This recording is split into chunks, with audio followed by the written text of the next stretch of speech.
okay. What I'm saying is that we need to understand such discussions should not break the overall unity of the ummah. We need to learn to have these discussions with the right audiences. Never should the average Muslim who is struggling to pray 5 times a day be taught to hate another Muslim of another firqa who's also struggling to pray 5 times a day. That is my main issue of contention. And that's why I'm very public about this. When you believe that a certain strand is practicing shirk and kufr, automatically you're not going to want to have anything to do with them. That's the net result of what you have been taught. And that is why I am forced to gently, because I'm not being harsh here, gently bring up these discussions and say, no, it's not shirk and kufr what mainstream movements are doing. You can disagree. I still believe certain aspects are haram, but to say something is haram, at least the person is a Muslim. Whereas when you say it's shirk, well, then it changes everything, doesn't it? So that's why I'm saying these types of discussions need to be had head on, and we need to clarify, and I need to clarify because I have a responsibility. I'm the one having taught some of these aspects. The fact that, no, it's not, shirk, again, to be specific here. So for example, tawassul, or asking, and we've had I have, lectures. So anyway, I have to say this, by the way.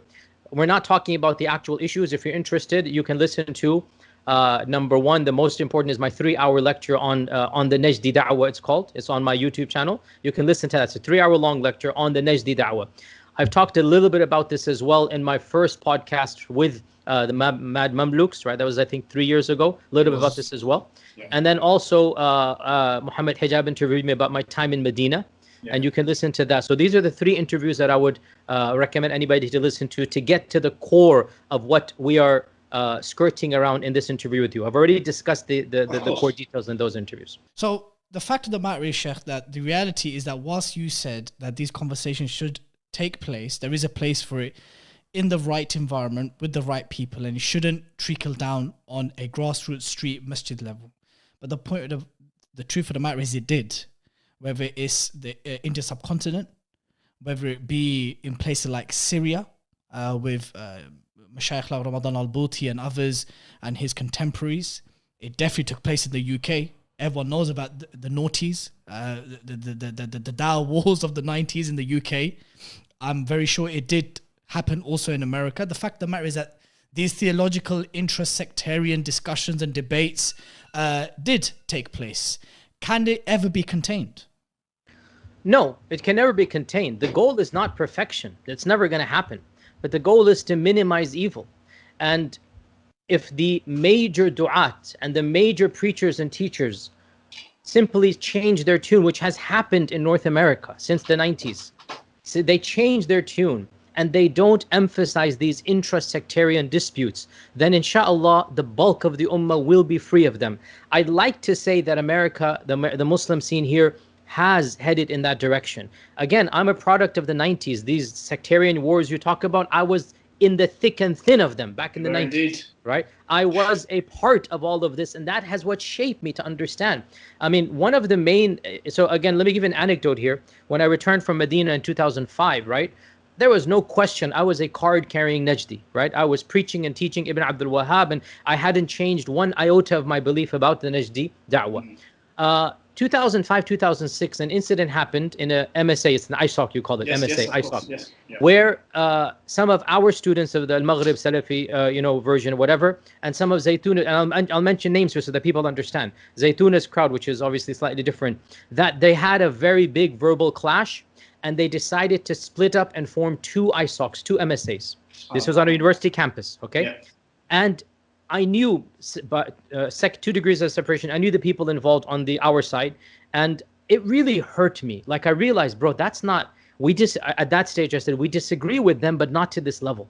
But then I thought to myself, can I blame these 2, teenage groups for getting to this level when they're constantly hearing rhetoric from us and from their teachers of this nature? Can I really blame them for wanting to just break away, thinking that each one is mubtadi' and dal and mudil? And that's when I reached out to Imam Zaid Shakir. This is early 2006, to Imam Zaid Shakir. And began a series of conversations that eventually led to something. Again, it's gone now in history, but it was called the Pledge of Mutual Respect or something. This is like a document that we signed between many of our preachers and teachers and those of the Sufi Ash'ari camp at the time, where we basically said, hey guys, we're not going to prioritize sectarian differences. And at the time I was a card carrying, like Najdi through and through, but I realized that we cannot prioritize these differences amongst the masses. And that was simply because of the environment that I found myself in. To see that people are going to literally break away from one another, form different masajid, and form different MSAs based upon Imam Ghazali and Imam Ibn Taymiyyah, no, that's not Islam. But that's what's going to happen when you constantly keep on telling them, oh, these people are dhal and mudil and the Ahl al-Bid'ah and the Ash'ar are like this, or they say the Hashawi are like this. You have to minimize that rhetoric.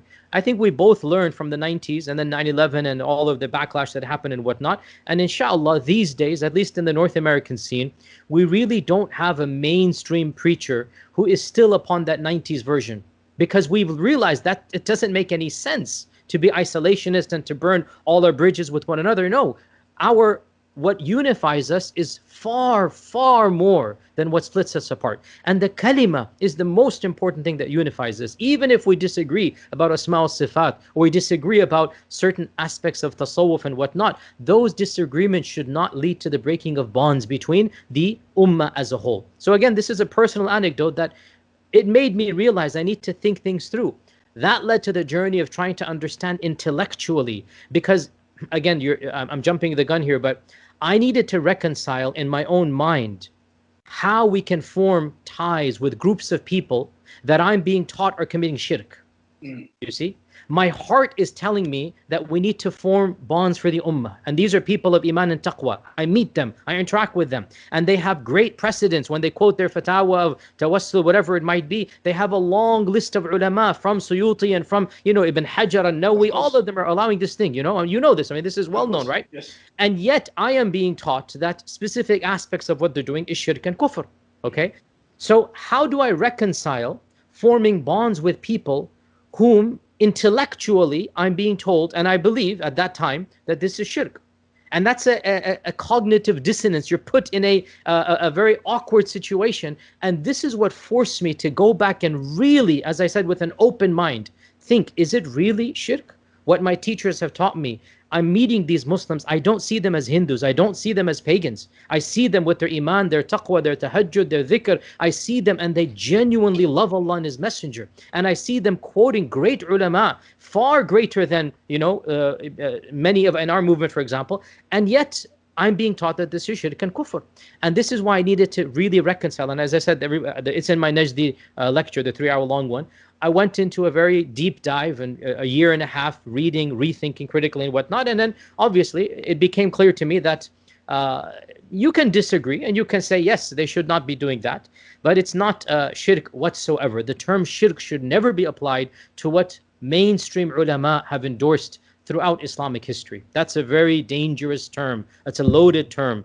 Do not use the term shirk or kufr to describe mainstream Sunnism. You can say, I disagree, and it is not correct. And it is a stepping stone, I have said this, to shirk. Yes, I have said this. Calling the dead, wallahi, I don't like it at all.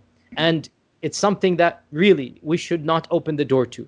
But what are you going to do? These are Muslims that have great precedence. They have great ulama within our tradition. We're not talking about outside our tradition. And I think you as well, didn't you moderate a debate? Yes, I did indeed. I heard about this, yeah. So you've heard the evidences. It's not as if it's coming out of thin air.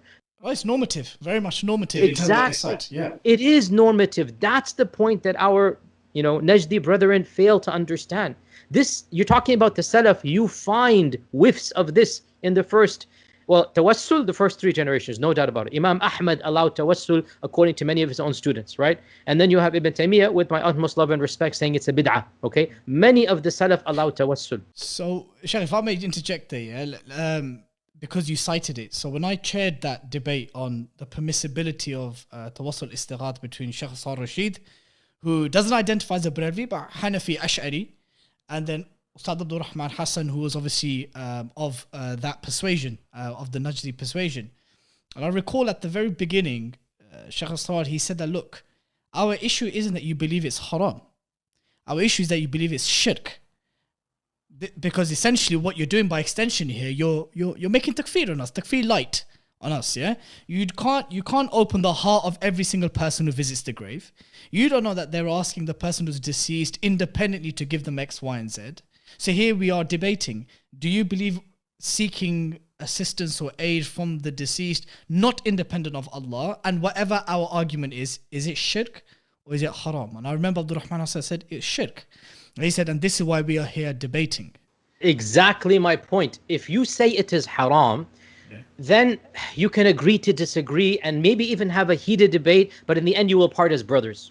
Yeah. Because you haven't made takfir or shirk. That's my point here, right? Yeah. If you say it is shirk, which is what the Najdi Da'wah says, you can't form strong alliances with people that you think are basically soft Hindus. I mean, how are you going to do that, you know?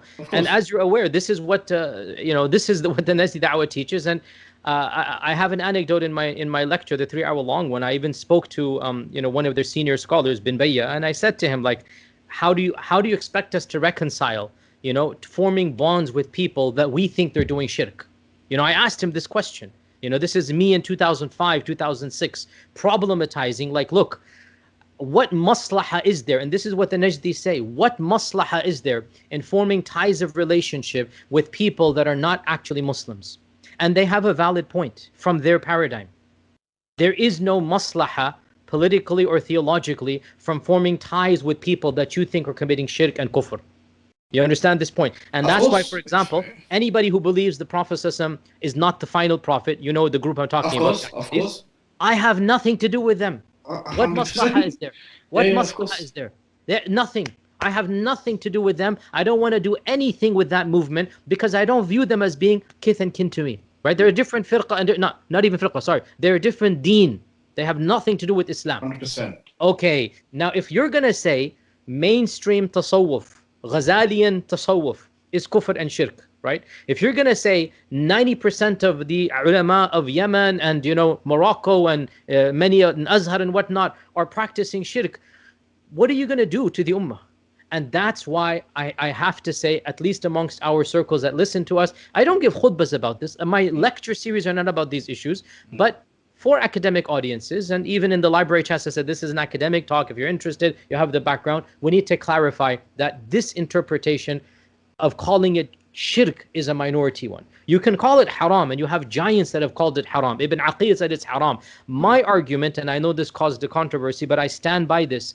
It appears very clear to me that Ibn Taymiyyah is also upon this position, and that Ibn Abdul Wahhab misinterpreted Ibn Taymiyyah. And I quoted Ibn Taymiyyah as well. And as I said, further research needs to be done because you do find passages that are ambiguous in nature. So we need to compile all the passages and get a clear cut. But it is very clear to me, at least at this stage, and I'm willing to be corrected or sit with specialists, but at this stage it is clear to me that as a default, Ibn Taymiyyah said it is haram to ask the dead, and it could be shirk, and this is the position that I hold.